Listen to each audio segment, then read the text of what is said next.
Il est temps de te dégourdir les jambes et de faire une promenade dans le parc.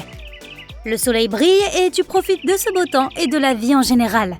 C'est là que tu aperçois un nuage vertical qui grandit rapidement.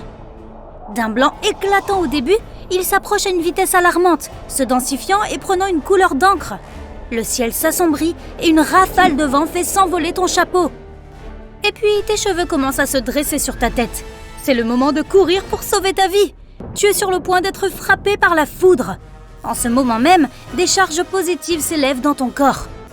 Elles se dirigent vers la partie de l'orage chargée négativement. Si tu ne réagis pas rapidement, ces charges opposées se rencontreront et cela se terminera mal pour toi. Si tu ne peux te cacher nulle part, accroupis-toi et essaie de te rendre plus petit que les objets qui t'entourent.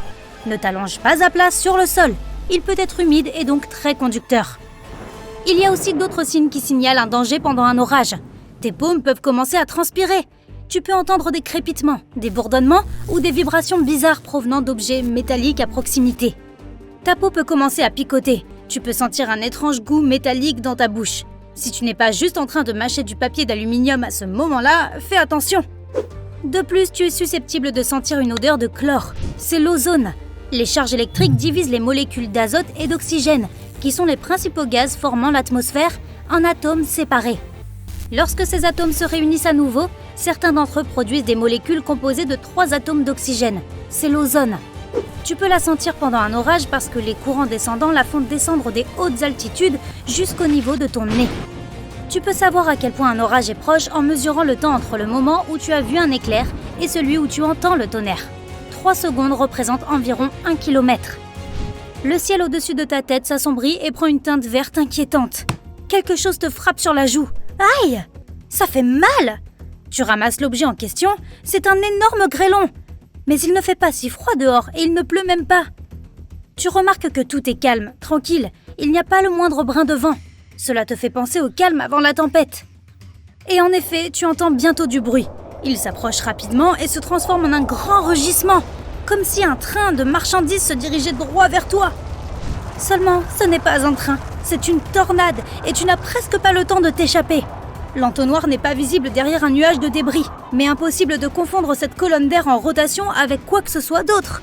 Si la tornade te surprend sur la route, éloigne-toi le plus possible de ta voiture. Cela évitera que le véhicule ne soit projeté vers toi.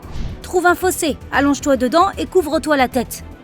Si tu es à l'intérieur, éloigne-toi des fenêtres et réfugie-toi sous terre si possible. Maintenant, tu es au bord de la mer. Tu te promènes sur le rivage et tu profites d'une légère brise. Soudain, le sol se met à trembler sous tes pieds. Ce doit être un tremblement de terre. La prochaine bizarrerie que tu remarques est l'eau qui se retire sur la plage à une vitesse folle. Elle dévoile derrière elle le fond de l'océan, les récifs et même les poissons. C'est alors que tu entends un grondement lointain. C'est un tsunami et tu n'as que quelques minutes pour sauver ta vie. Dirige-toi immédiatement vers un point élevé. Une vague géante se dirige déjà vers le rivage. Ce n'est pas la seule façon dont un tsunami peut s'abattre sur toi. Il ne vient pas nécessairement s'écraser contre le rivage comme une série de vagues énormes. Un tsunami peut ressembler à une marée montante très rapide. Il va généralement de pair avec de fortes turbulences sous-marines. Il entraîne les gens sous la surface de l'eau et projette des objets lourds dans toutes les directions. Tu peux aussi remarquer que l'eau de mer bouillonne, tourbillonne et crée des motifs bizarres. C'est un autre signe certain qu'un tsunami arrive. Ton chien est agité. Il gratte la porte d'entrée, arpente l'appartement et essaie de se cacher dans un recoin. Habituellement calme et docile, le toutou hurle et aboie à présent. La météo est complètement détraquée depuis plusieurs jours. Il fait anormalement chaud un jour et froid le lendemain. De plus, tu as remarqué que le ruisseau près de ta maison s'agite de plus en plus, bouillonnant à mesure qu'il passe. Ce n'est que lorsque les verres commencent à teinter dans ton armoire que tu réalises ce que cela signifie. Le cliquetis est produit par les secousses préliminaires, de minuscules tremblements de terre menant à l'événement principal. Les tremblements de terre se produisent souvent en série. S'il y a plusieurs tremblements de terre faibles, il est possible qu'un tremblement de terre beaucoup plus important se prépare.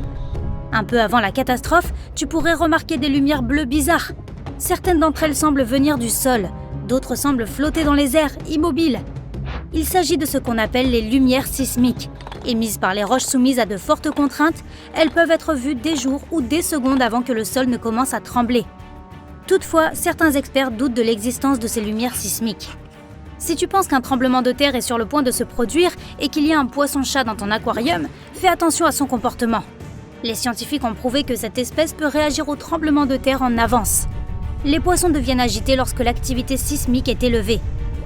De même, certains insectes peuvent sentir venir une tempête. Ils se préparent à la catastrophe naturelle en arrêtant tout mouvement. C'est pourquoi si tu remarques que beaucoup d'insectes autour de toi ont l'air apathiques, cherche vite un abri. Quant aux abeilles, elles peuvent prédire les fortes pluies. Elles commencent à travailler beaucoup plus dur la veille du jour où il commence à pleuvoir. Les vagues carrées se produisent lorsque deux configurations de houle différentes se percutent. Ce phénomène a l'air génial, mais seulement si tu le regardes depuis le rivage. Ne pense même pas à te mettre à l'eau pour jouer dans de telles vagues. Les courants transversaux peuvent facilement t'entraîner sous la surface, même si tu es un bon nageur. Et si tu vois des vagues agitées transportant des débris et des algues, reste aussi hors de l'eau. Cela peut être le signe d'un fort courant de retour. Il pourrait t'emporter loin au large. Si tu vois une substance verte et malodorante à la surface d'un lac ou d'une mer, ne t'approche pas de l'eau. Il peut s'agir d'une prolifération d'algues dangereuses. Tu ne seras pas capable de dire si elles sont toxiques ou non au premier regard. C'est pourquoi il vaut mieux ne pas s'en approcher. 3 à 4 jours avant l'arrivée d'un ouragan, la surface de la mer ou de l'océan peut gonfler jusqu'à 2 mètres de haut. Les vagues frappent le rivage toutes les 9 secondes. Plus l'ouragan est proche, plus les vagues s'écrasent rapidement contre le rivage. Elles sont aussi plus hautes, parfois jusqu'à 5 mètres.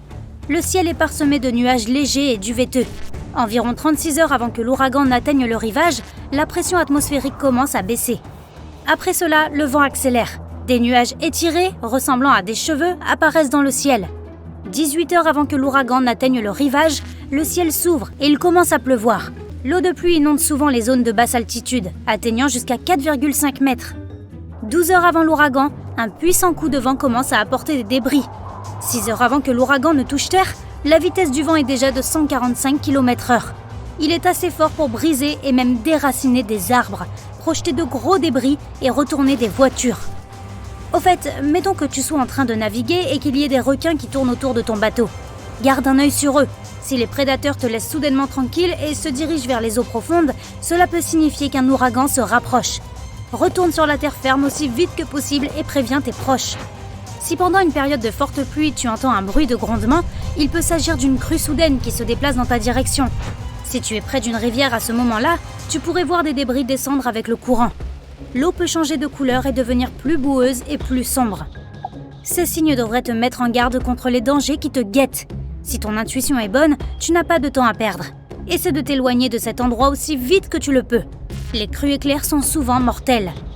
Si tu es dans la nature, fais attention à l'eau des ruisseaux, des rivières et des fleuves. Si elle baisse ou monte rapidement, cela peut être le signe qu'un glissement de terrain est sur le point de se produire. Et si tu vois l'eau devenir boueuse, n'attends pas d'autres signes. Quitte la zone immédiatement.